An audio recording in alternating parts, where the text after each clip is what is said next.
We are very lucky to have one of Australia's preeminent speakers on Bitcoin.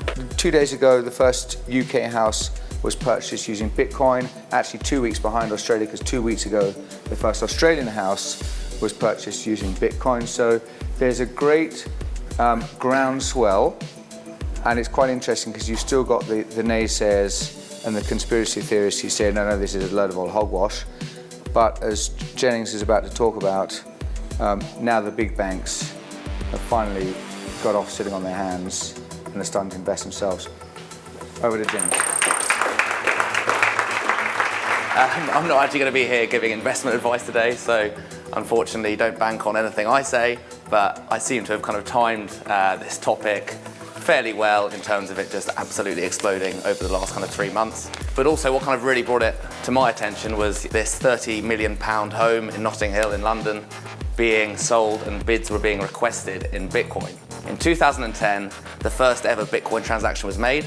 A young man in America purchased 2 pizzas worth $42 with Bitcoin, okay?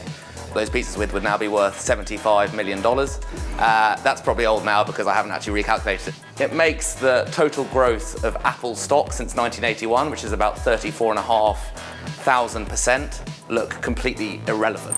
So what Bitcoin is here to try and do is create this peer-to-peer transaction, but without a third party verifying it. It's decentralized. There isn't the federal government bank of Bitcoin. There's not the International Bitcoin Fund. There's no massive third party behind it. It's completely decentralized and it's simply run by everyone who uses Bitcoin. It's finite. I think this is a massive aspect. There's only ever going to be 21 million Bitcoins. And finally, it's secure. This is another thing we have to think about. Whilst you might think, oh, it's a digital currency, it could be hacked. This has a security profile unlike any kind of digital currency we've ever seen before. What we're creating there is each piece of paper is effectively a block of financial transactions, which is then sealed, and a new one comes out, and that's going to be linked to the next one. The chain element, the chain that's linking each of these blocks together. It is effectively just a database. It's a database in terms of Bitcoin, of all the Bitcoin transactions that have ever taken place. Okay, so now we'll try and bring it back a bit to the bricks and mortar that we deal with on a day-to-day basis. And I guess it really comes down to certainty. When we're buying a building, that 6 to 8 week, maybe longer period where we're trying to do all our due diligence to get our heads around what we're buying is based around certainty. It's about ascertaining that what we're buying is really what we think it is. We want to know, all the tenants in the building, how much money it's making, how efficient the building is, if there's any defects with the building. All of this information we're trying to find, but through extensive paper trails.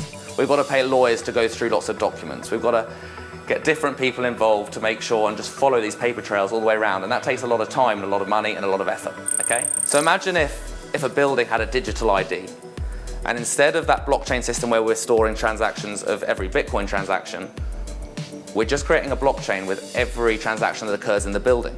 So every time a new lease is in, it just goes into the blockchain.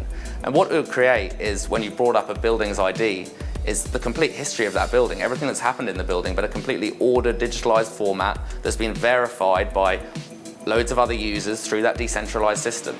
And it could literally bring due diligence periods down to under a week. When all of that information is laid out, it's verified. You don't need to go and get a lawyer to check it and sign it off because it's through this verified peer-to-peer system.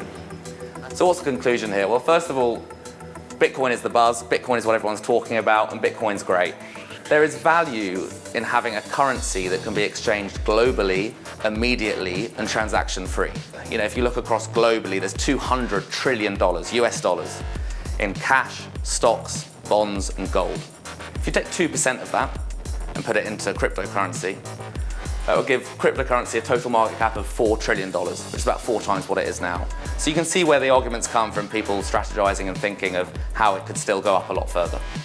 But really, it's just a pioneer in this technological era. It's the blockchain technology behind it which generally has the potential to have so much impact in so many different industries. I mean, it's just the beginning. I think it's still very hard to get your head around exactly how much scope it could have, but it's certainly a pretty exciting phenomenon, and I think it's got a long way to go.